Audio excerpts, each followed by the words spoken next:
Just first a little bit about myself. My name's Hilary Regan. I'm the publisher at ATF Press, but I was involved in the secondary school YCS in Australia for a number of years. Then we established a tertiary YCS in Australia. Then for a number of years I lived in Brazil and was involved with the university student movement in Brazil. So I concur with a lot of what Stefan has said in this paper. When his mother was dying, I offered to read the paper for him. So I've had various versions of this paper over the last few days, including just this morning, an updated conclusion. So I'll read from the screen the conclusion, and I'll read the rest of the paper. And I'm happy to take questions at the end if people are interested. So Stefan's paper is called Cardijn's Legacy Going Forward, From Lamine to Laudate Si. The introduction. Is Cardijn passé, outdated, or yet to be discovered? This was the rhetorical question posed by the Canadian former International YCW President Romeo Mayon in 1971, just 4 years after Cardijn's death in 1967. Mayon felt it necessary to defend Cardijn's legacy. What had happened? At the start of the 1960s, as Vatican II opened, the shop, as is well known in English, and many of the specialised Catholic action counterparts had a presence in around 100 countries. Yet in countries such as the USA, the YCW also began to disappear during the tumultuous 1960s, as we heard yesterday from Paul, equivalent in the YCS here in the US. By that time, the JOC was also in decline in Belgium, particularly in the French-speaking side, and that was occurring for several decades. People would ask Cardijn, how many YCW groups do you have now? And he would reply defiantly, more than if I had never started. Even in his home diocese, there was only one group left by the late 1960s. In Canada, Mayon later recalled that the post-Vatican II bishops thanked the YCW for all that it had achieved. The YCW, the YCS, the CFM, all Cardijn movements had served the Church well. Mayon quoted one bishop as saying, in fact it was there, i.e. the movement's ideas, experiences and witnesses, that were at the centre of the last council, the bishop said. We salute you. You were the instruments that renewed the Church, and you have done your job. The clear implication was that the task was finished, and there was no more need for the Cardijn movement. Many other JOC movements also disappeared in the following years. Victims either of sociological change, political repression in some cases, church disinterest or even opposition in others, as well as conflict with the movements themselves. What then is Cardijn's legacy going forward? The paper will certainly not attempt to offer a complete answer to that question. Instead, I'd like to simply offer a framework for understanding Cardijn's own conception of the movement that may give some insight to what happened and hopefully provide some pointers for the future. Cardijn's YCW. The JOC in Belgium celebrated its 75th anniversary in 1925, which was the year Pius XI endorsed the movement and when the first national congresses took place. But Cardijn always insisted that the JOC was founded in 1912, the year he began to work in the parish Our Lady of Lakens in Brussels. In writing the history of the movement, he wrote in 1964, it was vital to give a very important place to the initial beginnings of the JOC from 1912. Why did he insist so strongly on that date? Was there something different about the JOC in 1912 from the beginning, from what happened in 1925 and later on? I believe that we can identify at least 4 differences between Cardijn's 1912 JOC and the movement that spread around later. First, when Cardijn arrived in Lakens, there was no mention whatsoever of Catholic action, the framework that later came to define the JOC and its sister movements prior to Vatican II. Cardijn's own JOC thus began before and outside of Catholic action. Indeed, the early relationship of Jacques with Catholic action was characterised largely by conflict and misunderstanding. Only later, as it developed his own specialised Catholic action framework, did that situation change. Second, many of the earliest leaders and mentors in the 1912 Jacques had gained their initial formation from a movement that existed prior to the Jacques, namely the Sion or Furrow movement, founded by Marc Seigneur in France in 1894, which also had at least one branch at Liège in Belgium. This also occurred in France, where many of the earliest Jacques chaplains were also veterans of the Sion. Although they did not use the expression "ci Jacques," the Sion utilised the method of democratic education, although less sophisticated was the Jacques method in nearly everything but name. Indeed, Sion can be regarded as the prototype of the Jacques and specialised Catholic action movements that were to follow. And many of the French Dominicans had been part of Sion for many years. And that influence is very strong then in Congar, Chenu, and various others of the French Dominicans that are referred to in this book. Third, the groups of teenage female workers, child workers, we would call them today, that Cardijn developed in Laken over the next few years, embodied his own personal conception of a parish-based Jacques. In that parish, Cardijn launched not only just small groups of 6 to 12 young workers, but many groups of working girls and boys. The aim was clearly to reach out to all workers of their area as a step towards transforming the whole life of the parish and suburb. 4. The first Jacques counsellors, or mentors as we might call them today, were not the young priests or chaplains who later characterised or even dominated the movement. Rather, they were young women, mostly in their 20s, whom Cardijn had personally formed with an apostolic vision of the mission that he was proposing to them. In effect, once the movement began, part of Catholic action, the role of these young women mentors was taken over by priests.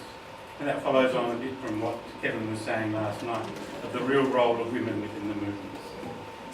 There is surely much more to learn about Cardijn's own Jacques, but already we can see that in his own conception of the movement went beyond the way it developed in many countries.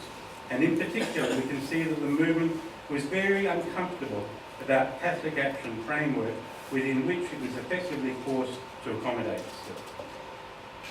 Second, from Launay and Sion to the Jacques, elements of Cardijn's tradition. Monseigneur Sion movement was closed down following a letter of Pius X, dated 25th of August 1910, in which he all but condemned the movement's method of education and called on the movement's leaders to resign. The Church's clear aim was to rein in the movement and place it under control of the bishops, but without entering into the details, the end result was the closure of the movement.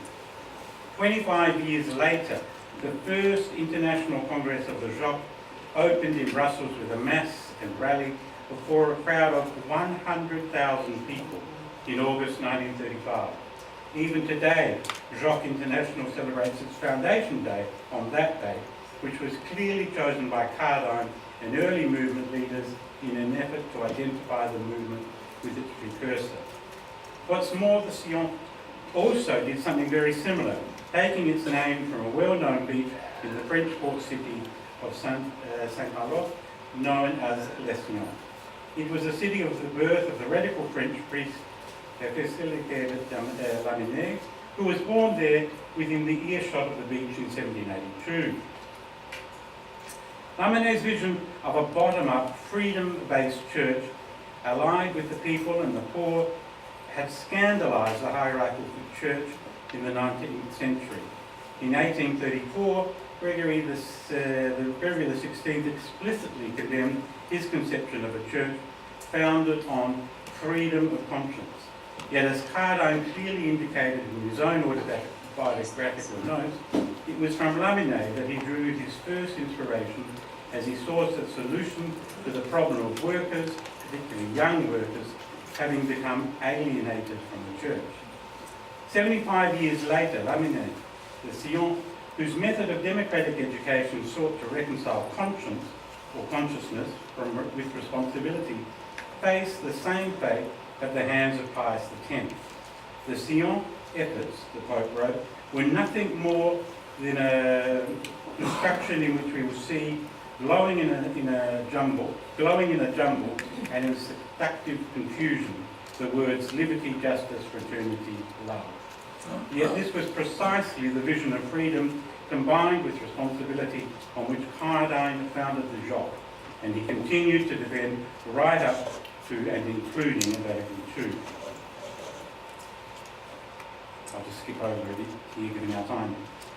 Lamine's covering of the first half of the 19th century with the aftermath of the French Revolution until the 1848 Revolution, later characterised by one historian as a Laminization revolution, if ever there was one. The Sion, the foundations of which were developed during the second half of the 19th century by Frédéric Lafleur, Alphonse Gratry, and Léon Vaprunet, in particular leading to the development of the movement of Cardijn himself as the greatest outpouring of the apostolate since the French Revolution. La JOC and its specialised Catholic action counterparts, which developed around the globe from 1912 until the Vatican II, promoted the Cardijn conception of a specifically lay apostolate proper to the lay people, backed by a method of formation summed up by the Gigacz, which even more fully, in Cardijn's own words, of the three truths dialectic, which we heard last night about together. Vatican II, the apogee of Cardijn's influence. So great was the success of JOC and specialised Catholic action counterparts from 1925 until 1962, but by the time of Vatican II opened, there were more than 100 former JOC chaplains who had become bishops and thus council fathers.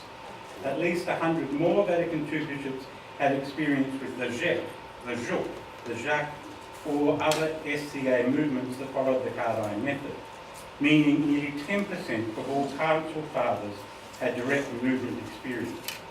Many Concilia Periti had a movement background. These include the principal drafter of Lumen Gentium, the Belgian Gerard Philips, who had worked with the Flemish JEC and long collaborated with Cardijn, and the principal drafter of Gaudium et Spes, the French priest Pierre Haberman, a local JOC chaplain who had been the national chaplain to the ACO, the Workers' Catholic Action, and adult counterpart to the JOC. Cardijn himself had three formal roles at Vatican II. First, he was a member of the Preparatory Commission on the Lay Apostolate, where he fought a difficult battle to defend the notion of a specifically lay apostolate of lay people. Second, after initially being overlooked, he was appointed as Caritas to the corresponding Conciliar Commission. Here, he continued his battle for recognition of the genuinely lay apostolate, achieving his objective of the laity's proper and indispensable role in the mission of the Church, in the Lumen Gentium and in Apostolicam Accustiatum. And this is Cardijn's work in the Council is what Stefan's doctoral thesis is about, which we'll be publishing later this year. Third, made an Archbishop and Cardinal by Paul VI, Cardijn became a council father, presenting 5 interventions to the council at the 4th session in 1965. Congar's diary documents that very well, and there was a difference of opinion between Congar and Cardijn at the council, which you can read about in the diary. The first 2 of these, presented in written form, because oral debate had ended, addressed Cardijn's conception of the lay apostolate and his vision of the ministerial priesthood, understood as a partnership of equals in which each partner had their own field of expertise. His third intervention, on the schema of religious liberty, which was the first to be presented in Aula, outlined the Lamine-inspired vision of fidelity founded on personal adhesion to the message of the gospel and fostered by the kind of formation developed by the JOC and its predecessors. In his 4th and 5th interventions, which dealt with the schema of Guardian et Spes, he presented his conception of a church oriented to the poor, the working class and the developing world, with a particular emphasis on the role of young people. Yet perhaps Cardijn's most important contribution to the Council took place away from his meetings and commissions that compiled the 16 documents of the Council. His book, Laics in Primer Ligne, the lay people in the church, lay people as we now call it, which appeared in French in July 63, was translated into 5 languages prior to the end of the Council, effectively becoming a manual for the work of the Joseph's bishops and Parenti at Vatican II. Even more important was the role of the Joseph's network itself. The prime example here was the Vatican II Commission that drafted Guardian et Spes, which was dominated by bishops and Parenti from the Shock and the SCA movements. The very structure of Guardian et Spes reflects his Cardijn influence, being based on the Cardijn Three Truths. Thus, the introductory statement on the human condition in the world of today corresponds to Cardijn's Truth of Reality. Second, part 1 of the document called The Church and Man's Calling corresponds to Cardijn's Truth of Faith, as illustrated particularly in the various chapter titles, including the dignity of the human person, human activity in the world. Finally, part 3 of Guardian et Spes corresponds to Cardijn's Truth of Method and comprises a series of 5 see-judge acts of varying quality on a range of issues: family, economy, social life, culture, political community, peace, and the community of nations. In addition, we find direct or indirect references to the see-judge act method in no fewer than 10 of the 16 council documents. So extensive was the influence of Cardijn and the Joseph Network at Vatican II that British Cardinal Basil Hume went even further, stating in 1982 that if today you wish to see Cardijn's movement, look no further than the Second Vatican Council. According to Hume, Cardijn's ideas helped to shape the way the whole Church today thinks of its mission and the role of the laity. Paul VI also agreed, telling the group of French-speaking bishops at the end of Vatican II that for the first time in the history of the Church, the Council has just dedicated a decree to lay people in their apostolate. Yes, the good seed sown half a century ago by several generous pioneers, and particularly by the young Belgian priest Cardijn, has truly delivered 100-fold, he added, without even needing to mention Cardijn's name. So, to the post-Vatican II eclipse. Given these glowing testimonies to the influence of Cardijn and the Joseph Network at the Council, what happened after Vatican II? Why did the Canadian bishops return home believing that the job was now out of date? If the Council had endorsed Cardijn's conception of lay apostolate, as well as his method, why did the movements fall into decline around the world? All we can do in this short paper is to point to several factors. Specialised Catholic action versus Catholic action. The first point is that the decline of the Joc was part of a generalised decline of Catholic action after the Council, and we've been talking about those reasons over the last few days.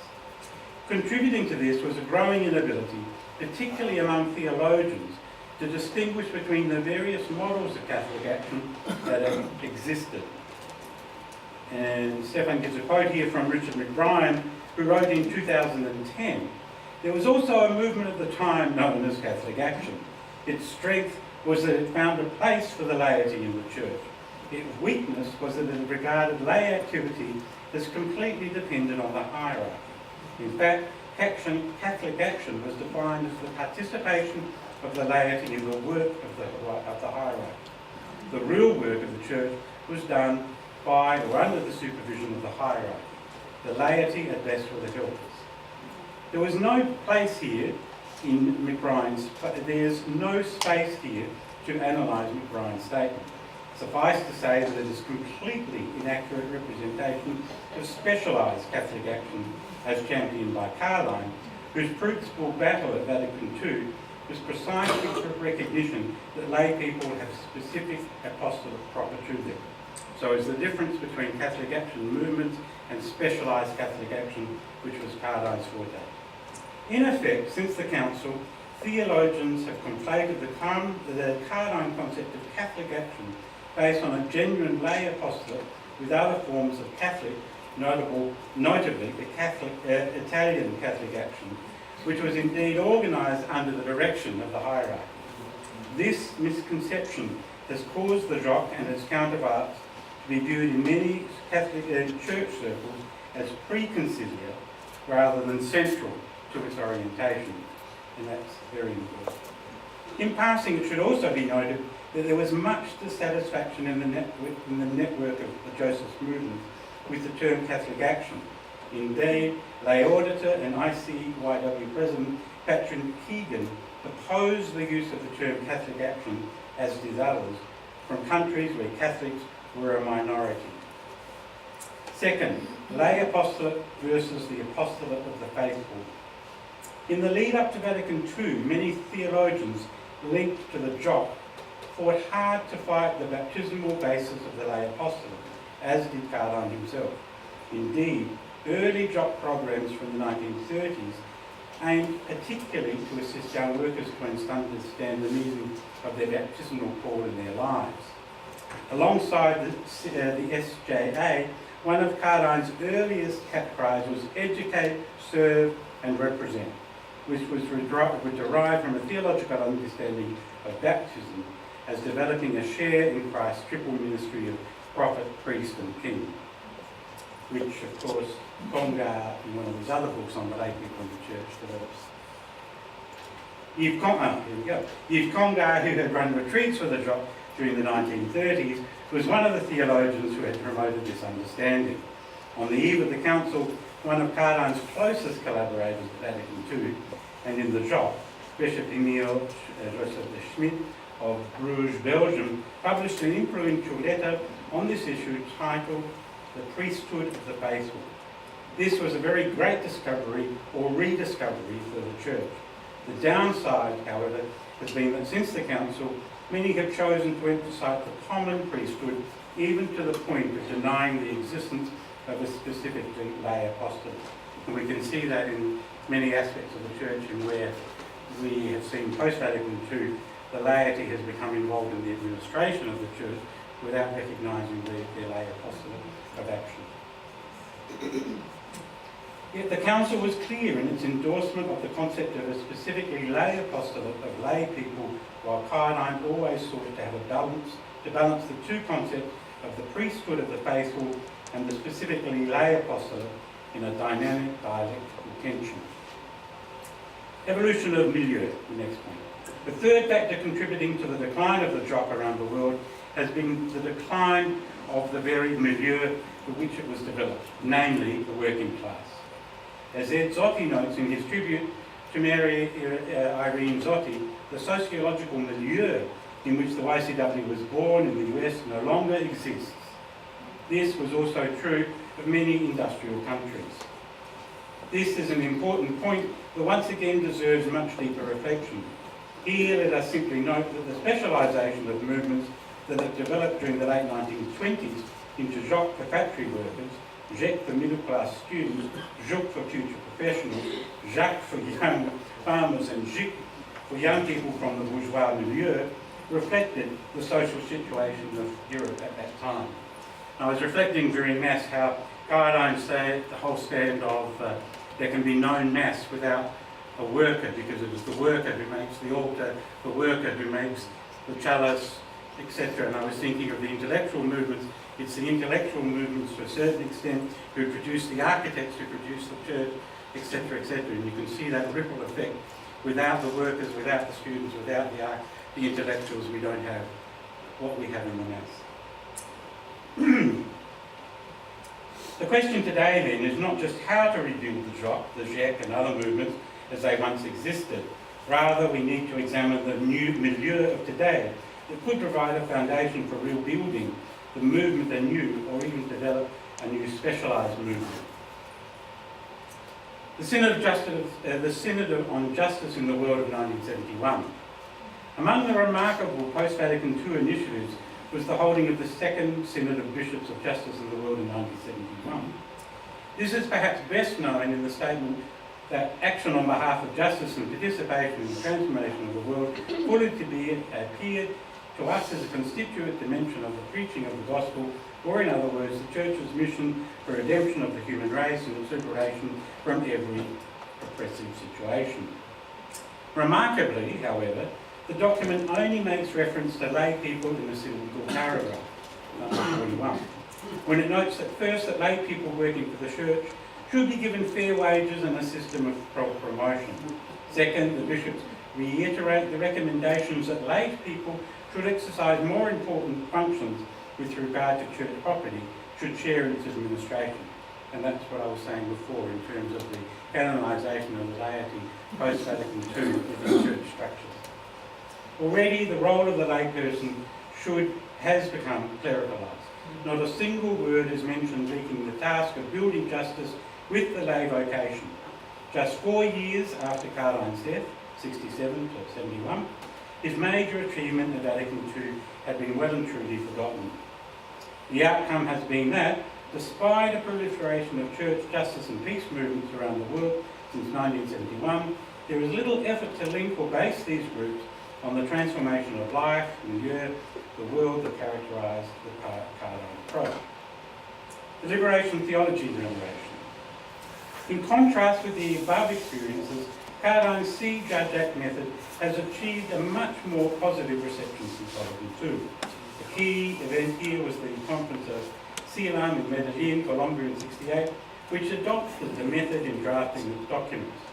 This practice was also followed with the sisters at the Synod on Justice in '71. The same year, Paul VI structured his 1971 letter to Cardinal Roy around both the C. Gigacz method and the Science Conscious Responsibility method. In fact, Cardinal Roy almost certainly first encountered the Jacques in Paris, where he had studied, becoming a pioneer chaplain to the Canadian Jacques, which was later founded by his Cardinal Henry. In parallel with this, liberation theology, most of whose pioneers in Latin America had background with the Jacques, the Jacques, the Jacques, also adopted the C. Gigacz method. Here, of course, we think of the first instance of Gustavo Gutierrez. But we should not forget the many other Brazilians, among the many others, Brazilians, including the Bosch brothers, who pioneered liberation theology. The Belgian Francois Huttard, who was the first original drafter of the introductory section on the human condition, guardian space, played a role. And just on that, on the Gustavo Gutierrez section, in his book, he never talks about his involvement with the movements. At the moment, we are trying to get an interview with him for him to document that. The same with Helder Camaro. When I lived in Brazil, I had 2 meetings with him where I tried to get him to explain his background in the movements. He refused. Whether it was my Portuguese, I'm not sure, but he wouldn't elaborate. And the same with Albert Nolan. We are trying to get Albert Nolan to write something about his movements, involvement with the student movements in South Africa. These guys who've been principal in the C. Gigacz method, who've been principal in the liberation theology movements, have never really spoken much of the influence of their movements or their work with the movement. Since the election of Pope Francis, we have now come to appreciate the role of the Argentinian movements, chaplains and bishops, who developed the local version of liberation theology known as a theology of the people. In particular, we note the role of the Lucia Guerra, a Jacques chaplain and theologian, who is now buried in Buenos Aires Cathedral at the initiative of the then Cardinal Jorge.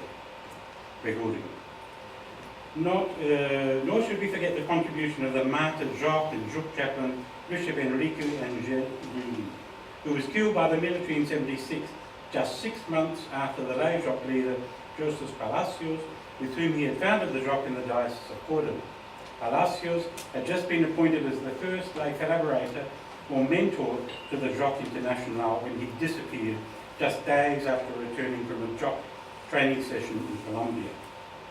Perhaps seeded by the blood of these and other martyrs, including Archbishop Romero and Vittorio Grande, the Cardijn method was now adopted by the Church around the world. CELAM renewed its commitment to the Cardijn method at Aparecida in Brazil in 2007, under the leadership of Cardinal José de Julio, now Pope Francis. And this year's Synod on the Young People is going even further in its implementation of the JOC method. The Laudate Si generation. In this paper we have identified 4 generations of achievement linked to Cardijn. Oops, this is where I have to go to the other, which I got from not Cardijn, but from Stefan this morning. Okay. In this paper, we have now identified 4 generations of achievement linked to Cardijn: the JOC, Specialised Catholic Action Movements, L'Amener, the Sion, La JOC, and Liberation Theology. In conclusion, we can perhaps look forward to the emergence of a 5th Cardijn generation, the Laudate Si generation. It is notable, for example, the global Catholic climate movement, of which the Cardijn community is a member, already bases its work on the CJAC method. Second, let us recall that the French word milieu, which was key to Cardijn's conception of the JOC, in fact has a more general meaning of environment. Whereas Cardijn spoke of transforming life, milieu, and mass, it may perhaps be appropriate to recast this as transforming life, environment, and the world. In this way, we will begin to reconnect the work of building peace and justice in the world with the task of transforming lay life that is fundamental to the Cardijn vision. It will perhaps help us to achieve this task if we return, as Cardijn wished, to his own vision of the movement as he helped develop it in the parish in Regan in 1912, and to the sources that inspired him. Stefan Gigacz.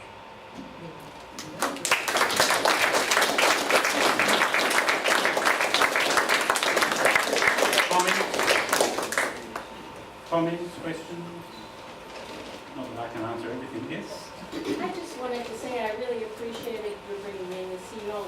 When I would have to explain Observe Judge Act to our CFM groups, I discovered this with over the internet with Stefan's research, and I shared that, and nobody had shared that in this conference, and I was thinking, did I misremember that? Did I get that wrong?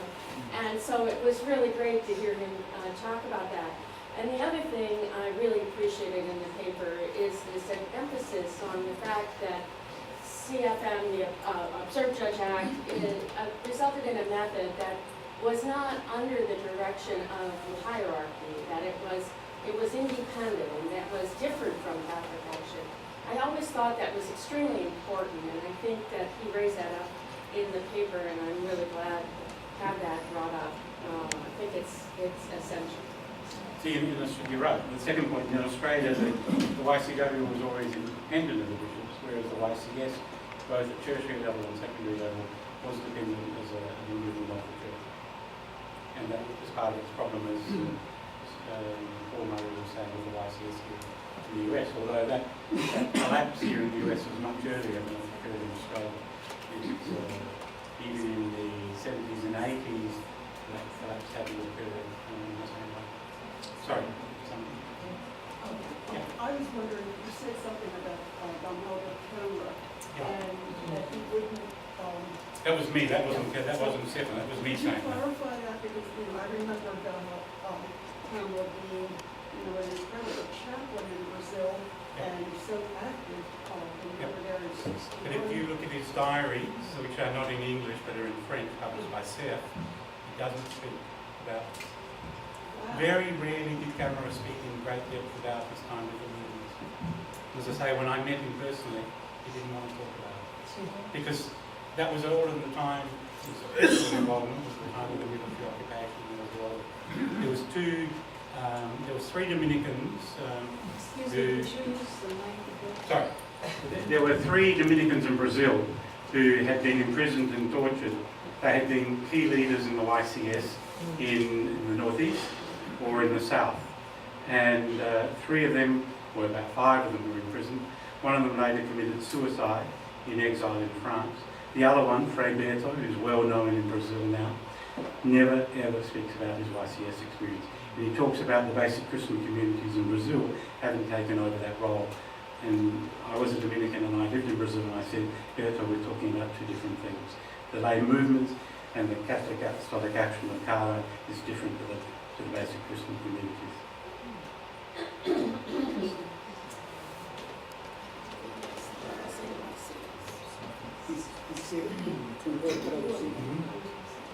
Quisiera agradecer la presentación de Stefan. Gracias a Stefan yo estoy aquí hoy día. I want to thank, I'm grateful for the paper of Stefan, and it's because of Stefan that I'm here today from Chile. Hace 2 años, Stefan fue a Chile a investigar a Manuel Larraín. 2 years ago, Stefan went to Chile to investigate that same bishop that I spoke of last night, Manuel Larraín. Porque Manuel Larraín era amigo de Joseph Cardijn. The two of them were friends. Y ellos trabajaban todo el movimiento obrero católico y les preocupaba especialmente la huida de la clase obrera de la iglesia chilena. And the two of them worked together in all the labor movements for the benefit of the working class in Chile. Good. Entonces estoy muy interesado en que sigamos vinculándonos con Australia, con todos los que estamos trabajando, a estos grandes hombres, Joseph Cardijn y Manuel Larraín Errázuriz. I'm very interested in keeping contact with people around the world, like even in Australia, those who are involved in keeping alive the memory, the work of Manuel Larraín and Joseph Cardijn. I don't know whether, I haven't read, well I have a copy of it, I haven't read Stefan's thesis yet, but I don't know whether his principal focus was on Cardijn at the council. I don't know whether he writes anything about your friend. He must, yeah. Any other comments? Yeah. This is just repeating something I learned, but I am very appreciative of how, in the spread of the whole history that you presented, to make this distinction between the lay apostolate and, what do you call it? Catholic action. The administrative thing, that the role of the laity is almost to take over these things. Well, I certainly think that priests shouldn't be ordained and bishops to sit around doing office work. The whole bureaucracy is taken over with that, like Francis is big up from behind your desk. But it hasn't been taught to me so clearly, but I've been feeling so frustrated. And the point you brought out that the lay apostolate doesn't just mean taking over administration. I feel like in the parish and parishes I've been so many, there's like these slots that have been decided that the laity can do. And being active in your parish means you do fill in those slots. As is that with the lay apostolate. And I'm sure everybody here knows this, but I haven't heard it brought out in a scholarly, historical way as clearly as you brought out in some. No, Stefan brought out, not me. But I mean, you know what I'm saying? Yeah. It's extremely helpful. Yeah, I think we've, as I said in anecdote to what, or byline to what Kevin said to Stefan, I think we've canonized the laity to the detriment of looking at the lay apostolate. So you're going to publish his thesis, or? We will, yeah, and we're also, of course, publishing Claire's translation of Gratuity, which was half done until it was very near to go off to layout in April, when I had 6 projects stolen when my computer was stolen in Paris at a hotel. Not only was the computer stolen, but the backup was stolen as well. So this project is being redone still, and will come out this year, and you will get an email about that, how you can buy it in the States, and hopefully Stefan's will be published. You'll have to cut it down. It was originally 150,000 words, and we had to cut it down to the mandatory 100,000. I've told him for the book it's got to be 80,000. So tough decisions. Yeah. Will what you've spoken today be available to us soon before the paper? I think everything is online. Yeah, we're gonna end up uploading everything onto the Cardijn community on Facebook. Bob, also, if you don't have his email or he doesn't have yours yet, if you could just maybe write it before you leave, and then we're gonna send it out to everyone when it's ready. Thank you. Yeah. So, just actually quick plug in for, because people were talking about stay connected. And so that's what Nancy, Monica, where's Monica? She left. Oh, she had to leave, okay. And I and Joe and Father Ty, we have been sort of the core group of the newly revived Cardijn Associates. Martin has also recently come in. I'm not sure if I can name anybody else in this room, but we're looking for more people who are interested in keeping Cardijn alive, especially for the next generation. And I was really intrigued by the idea of the Laudate Si generation, because in fact that is my current professional field, right? I'm now the Director of Education and Diversity Programs in the Ecological Society of America. Oh. And that, in fact, was one of the reasons that I went into this field, was because I was thinking about what does it mean to be co-creator with God? What does it mean to, to bring about change? I was thinking about lifestyle, I was thinking about consumerism, I was thinking about the waste that is produced in our modern culture. And that really was one of the big reasons why I went into this field of environmental education to begin with. So I'm really kind of intrigued by that, and I'm going to say a few words to Stefan. Of course, Stefan and I actually go back a long way. He was YCW Asian Pacific team while I was on the YCS Asian team. So, and Helen, whom he married, was on the IMCS Asian team. All of us are together. So it was kind of incredible that through these years, decades, but we're still together, we're still talking the same language and still finding new ways to evolve. I really find that fascinating. So I want to invite everybody to, join Cardijn Associates. It's a loose group of folks who want to stay in touch. I just created a Google group, so if you want to look up Cardijn Associates, we had a little trouble finding it yesterday, I'm not sure why, but so maybe what I can do is give Bob the link to the group, and you can just sort of sign up, and you'll be accepted for sure.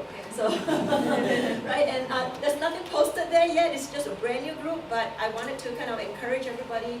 That's a way for all of us to keep in touch with everybody all at once, right? As a group, as a forum, and to share your ideas, to share resources, to share opportunities, just to stay as a network. So, thank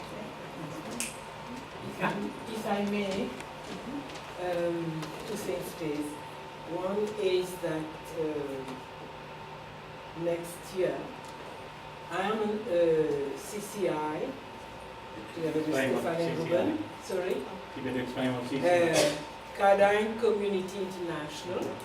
I'm down in Mauritius, so still keeping going with Cardijn movements. Just joined a group of youngsters in my own parish with YCW orientation and taking up to the cardinal bishop, etc. And so, two things. Every year on the 24th of July, we commemorate Cardijn's death. So the year before, we celebrated his 50th.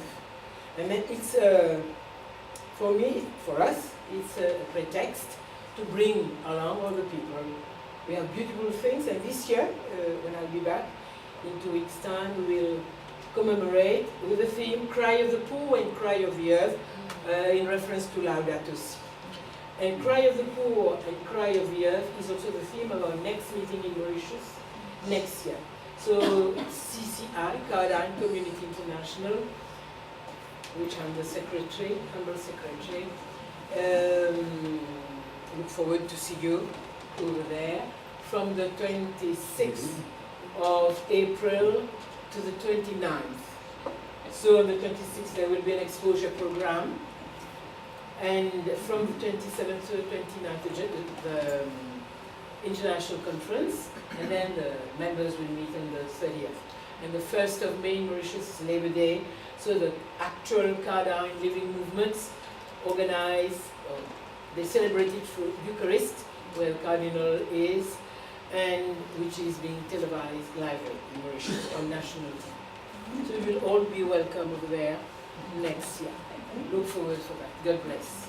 And second thing, maybe not, from Vatican II, something that I got from Cardijn since I was a child, Cardijn movement, and through our reflection, because I was the General Secretary for Cardijn Children's Movement in Paris for 5 years.